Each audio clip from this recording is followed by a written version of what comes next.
மாற்றுத்திறனாளிக்கான உலகக்கோப்பை போட்டி நடந்தது. அதில் முதல் பரிசு பெற்ற அணியுடைய கேப்டன் என்று சொல்லி முதலமைச்சர்கிட்டையும் துணை முதலமைச்சர்கிட்டையும் போட்டோ எடுத்தாங்க. பாரு,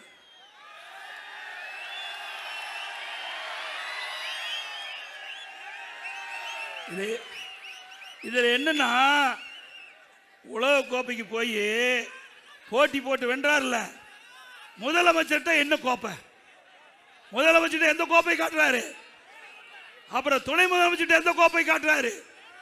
அப்படின்னா பொய் தானே. இவர் வெளிநாட்டு போவதற்கு பாஸ்போர்ட் கூட எடுக்கல, வெளிநாடு போகல, உலகக்கோப்பை போட்டியில் கலந்துக்கல. எப்படி பில்டப்? அடம் செய்யறதே செய்யறீங்க, ஒழுங்கா செய்யலாம்ல. 2 பேர்கிட்ட முதலமைச்சர்கிட்டையும் துணை முதலமைச்சர்கிட்டையும் ஒரே கோப்பை காட்டலாம்ல. அதை கூட சரியாக செய்யாத திறமையற்ற அரசாங்கம் திமுக அரசாங்கம். எல்லாம் பில்டப், எல்லாம் போட்டோ ஷூட் போட வேண்டியது, பத்திரிகை ஊடகத்துக்கு அப்படியே வந்து போஸ்ட் கொடுக்கறது, ஒரு அறிவிப்பு வெளியிடுறது. இப்படியே 5 வருஷம் ஓடி போச்சு.